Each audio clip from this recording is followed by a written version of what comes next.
Hi guys, welcome to Diksha diaries. இந்த வீடியோவில் நம்ம ரசகுல்லா எப்படி செய்கிறன்றது தான் பார்க்க போகிறோம்.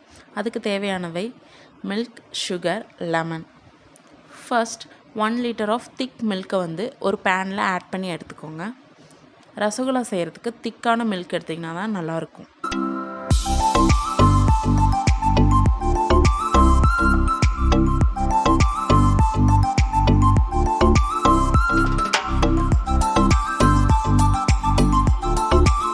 நெக்ஸ்ட் ஸ்டவ் ஆன் பண்ணி அந்த எடுத்த மில்க்கை நல்லா பாயில் பண்ண விடுங்க. நல்லாவே கொதிக்கட்டும். கொதித்ததுக்கு அப்புறமேட்டு 2 ஸ்பூன் லெமன் ஜூஸை ஆட் பண்ணிக்கோங்க. அதாவது 1 லிட்டருக்கு 1 லெமன் எடுத்துருக்கிறேன் நான். நல்லா ஸ்பூனை வச்சு கிளறி விட்டே இருங்க. லெமன் ஜூஸ் ஊற்றுனதும் நல்லா அது திரியாக ஆக ஆரம்பிச்சிடும்.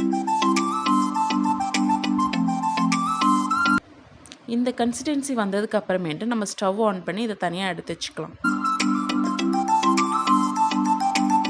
இப்போ ஒரு பவுல் எடுத்துக்கோங்க. அதில் ஒரு க்ளீனான கிளாத்தை போட்டு வச்சுக்கோங்க. நம்ம பாயில் பண்ண மில்க்கை அதில் ஊற்றி ஃபில்ட்ரேட் பண்ணுறதுக்காக இப்போ அதில் ஊற்றிக்கலாம்.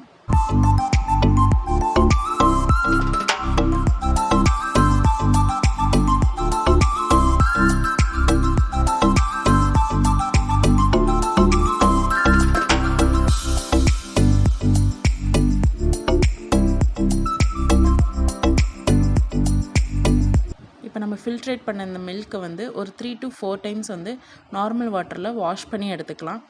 நம்ம யூஸ் பண்ண லெமன் ஜூஸோட ஸ்மெல் இதில் இருக்கும். அதை போக்குறதுக்காக தான் நம்ம வாஷ் பண்ணுறோம். நல்லாவே வாஷ் பண்ணி எடுத்திங்கன்னா இந்த மாதிரி இருக்கும். கிளாத்தை நல்லா டைட் பண்ணி புழிஞ்சு எடுத்துக்கோங்க.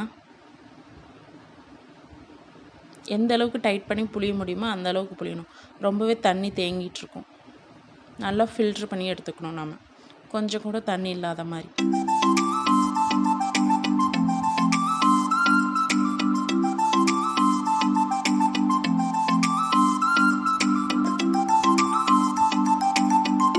புழிஞ்சு எடுத்ததுக்கு அப்புறமேட்டு அந்த பவுல்லே இந்த மாதிரி ஓரமாக தொங்க விட்டுருங்க. ஒரு 1 ஹவருக்கு நல்லா அப்படியே இருக்கட்டும். நெக்ஸ்ட் நாம் அதுக்கு தேவையான சிரப்பு நம்ம ரெடி பண்ணி எடுத்து வச்சுக்கலாம்.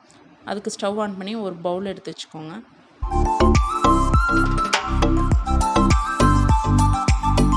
அதில் நான் 4 கிளாஸ் ஆஃப் வாட்டர் எடுத்துக்கிறேன்.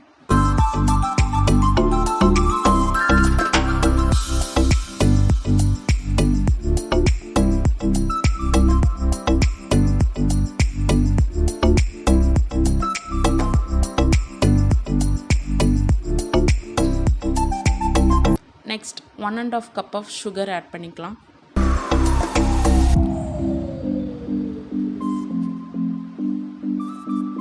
நல்லாவே கிளறி விடுங்க.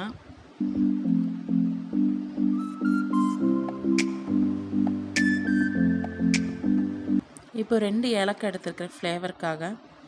சுகர் சிரப் நல்லாவே கொதிக்கட்டும். அதுக்குள்ளே நம்ம ரசகுல்லாவுக்கு மாவு ரெடி பண்ணி எடுத்து வச்சுக்கலாம். 1 ஹவர் ஆனதுக்கப்புறமேட்டு இந்த மாதிரி தான் இருக்கும். அதை தனியாக ஒரு பிளேட்டில் மாற்றி எடுத்து வச்சுக்கலாம்.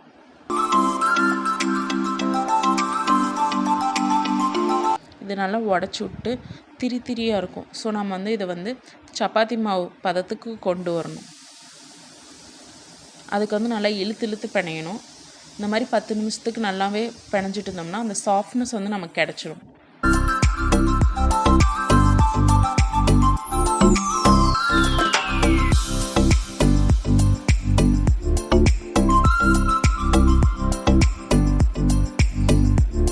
ஒரு 10 நிமிஷத்துக்கு அப்புறமேட்டு நம்ம இதை பால் பிடிக்க ஆரம்பிச்சிடலாம். நல்லா சின்னதாக எடுத்து பால் பிடிங்க.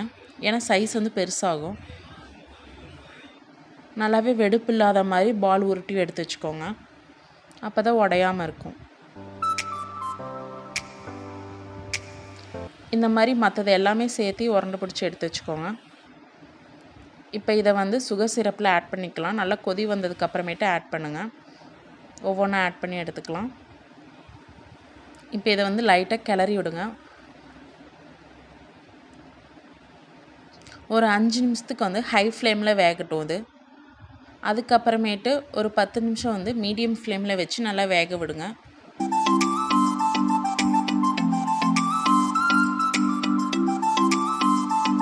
இந்த மாதிரி சாஃப்ட்னஸ் வந்ததும் நீங்கள் ஸ்டவ் ஆஃப் பண்ணிக்கலாம். மார்னிங் சர்வ் பண்ண ஆரம்பிச்சிங்கன்னா சூப்பராக இருக்கும். இப்போ நம்ம ரெடி பண்ண ரசகுல்லா வந்து தயாராகிடுச்சு.